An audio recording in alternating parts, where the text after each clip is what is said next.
And it's Ryan with New Moon Telescopes coming to you from late, about 2 o'clock in the morning here on a Thursday morning, Friday morning. Anyway, just putting in some work, and I thought I would make a quick video to go over something I don't say enough, and then something I kind of want to show you. I think I've shown once in the past, don't think I've ever made a video on it, but first and foremost, I just want to extend my deepest gratitude toward all of our customers, both past and present. I don't get out there and say thank you enough. You put in the order, it takes forever for me to build it, waiting on parts. The parts come in, we may not communicate except via electronically a few dozen times over the course of the wait, and so it can feel very dry and detached. And I want my customers to know that you can always reach me.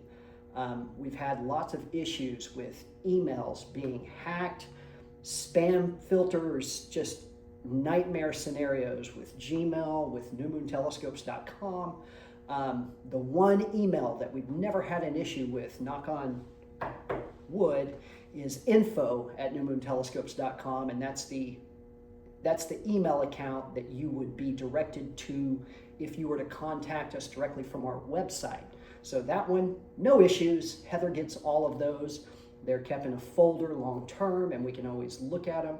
My Gmail accounts have been an absolute nightmare. So we have purchased an app, and it basically has a phone number. And the great thing about this is it's going to be able to long-term store text messages, voicemails. I'm pretty sure every customer is giving like a separate number so we can easily keep track. And the best thing about contacting us this way is Heather and I both will have access to this. So we've got two sets of eyes, less likely something gets overlooked or missed. A lot of times when you have a telescope on order, you decide you're going to buy a 9 by 60 finder, a 10 by 60 finder, and that does change the balance of the scope, so that's something we would need to know. And if you just contact this new phone number, that's going to be the place that we're able to retrieve that information from. It's going to be checked constantly. That's something Heather said that she would do, is keep track of that, which is such a huge weight off my shoulders. So again, I digress. The video is to say thank you. I am so deeply grateful for my customers. I can't even put it into words. And I'm not trying to be all sappy. You know, my house is 100 feet up the drive. And to be able to walk 100 feet to work, to be able to work from 11 o'clock at night till 7, 8 in the morning, or to be able to work from 9 o'clock in the morning until 10 o'clock at night, whatever the hours that day are, you know, none of this would be possible without my customers. And I am just so grateful. So thank you. Thank you, especially for those recently, as we've been waiting for the tracking systems and some parts that you've hung in there, and you've been so patient. I just want to deeply, deeply, deeply say thank you. So I got that out of the way, and it's 100% authentic. The other part of this video, and I can kind of give an example of how deeply thankful for my customers I am by showing you this. This is the ladder sling. We've only made a handful of these. These are really, really cool. You know, edge support is something that's often overlooked with big telescope mirrors. And edge support is as critical, or almost as critical, as the flotation points underneath the mirror itself. So we want to give as much attention to that edge support as we do the flotation. You know, we've come up recently within the last year with a new style mirror cell that's a Whiffletree. It's exceptional. I think most people are really going to like that. It will be probably the most popular mirror cell we've ever offered. That's a slight upgrade fee depending on the size of the telescope. We'll try to get that information on the website for you. But this ladder sling, whenever a mirror has got like an open cell style mirror, like a cellular style mirror rather than a monolithic blank, you've got the plate on top, plate on bottom, and then glass fused in the middle. You could think Technofusion by Optique Fulham, our manufacturer of premium optics, but also Hubble Optics. And we have a 20-inch f4 Hubble Optics telescope that's about to deliver.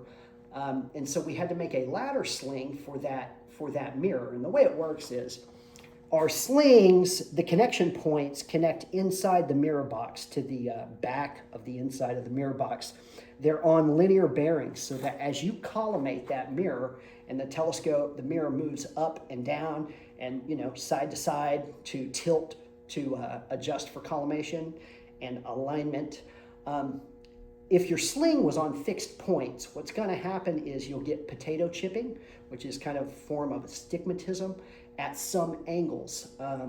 Some size mirrors are much worse about it than other size mirrors, but those linear bearings have allowed that edge of the mirror to be centered with the connection points. So that's the most gentle way to support the edge of the mirror. If those connection points were too far down or too far up, then you could get that potato chipping I was mentioning. So those come standard on our telescopes, on the sling style mirror cells. We've always offered that for over 10 years. But this ladder sling, this is going to be connected to the linear bearings, just like the regular cable sling. But if you look here, we have these rungs, okay? And then right there, I don't know if you can see it. Yeah. So that little guy, we've got 4 of those, 1 on the first rung, then we skip 3 rungs, we've got 1 there, skip 2, we got 1 there, skip 3, and then we got 1 on the other side. So basically, whenever this cradles the mirror, those little points pop inside the middle of the mirror.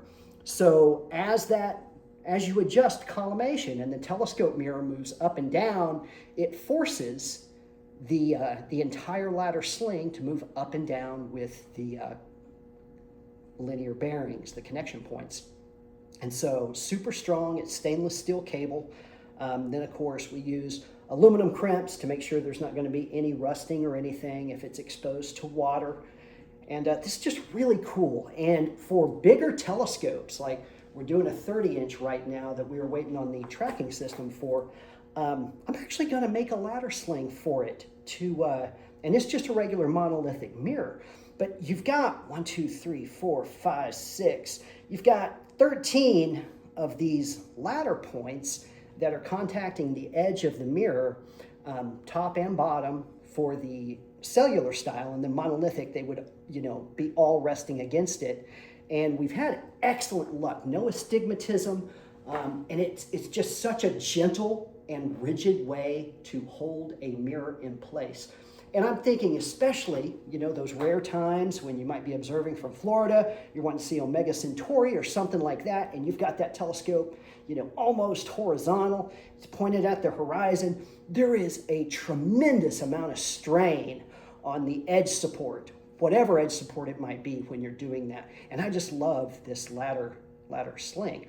Now, I just, to show you my gratitude, this customer had, we had planned for a 20-inch f4 Hubble Optics primary, and the mirror came in, they drop shipped it here directly from Hubble Optics, opened it up, looks great, beautiful, there was no damage. Well, whenever I installed the sling and put the mirror in, it didn't fit right. And I thought, oh gosh, did I make a measuring error? What have I done? Because I do screw up. And hopefully I catch it before I send the telescope. Most times I do. And I thought surely I made a measuring error because it just did not fit in the cell properly. And I thought, okay, well, let's pull the mirror out. Let's check this mirror cell out. It was nighttime when I was doing this because I was needing to star test the telescope. So I wrapped the mirror back up. And I noticed as I was lifting that mirror out of the mirror box, my hands were really a lot tighter than they would normally be trying to get that mirror out. And it made me think, I wonder if this is bigger than 20 inches. And sure enough, it was. The mirror was 20 and a half inches. So I ran the numbers through Plop. We're not going to have an issue with the flotation points. That's not going to make any difference. 1/100th wave, you would never notice that. So that's not going to be a problem. However, the bumpers on the frame of the mirror, and then of course the ladder sling. So I had to cut up the ladder sling and make an entire new one. And here's my evidence. There's the pieces to the old one. And anyway, it takes a few hours. It's not nothing. And this wasn't the customer's fault. Of course, he did not know that blank was going to be 20.5 inches. But I did that, not charging a penny for the extra work. It's just another way to say thank you. And so once again, I just want to say thank you from the bottom of my heart. Heather thanks you as well. We appreciate your business. And of course, we always appreciate your patience. And the new phone number should be going live within the next few days. We'll have it on the website. And we're hoping to put a link up on the front of the website that shows all the recent upgrades that I've made to the components of the telescope. Most people don't realize our ground boards, all new. Everything is different than they used to be so that they move more smoothly. Less stiction or less force required to get it started. Of course, our Whiffletree style mirror cell, our stainless steel hardware. We've changed a few components where there was just a few pieces left on the telescope that we actually use galvanized steel, but we started using stainless on that as well. So our new flotation mirror cell triangles, they're all laser jet cut, 1/8 inch steel, powder coated. So there's a lot of new little updates that I need to share, and we're going to get that link up there so everybody can see. But until then, thank you so much. Have a great night and keep looking up.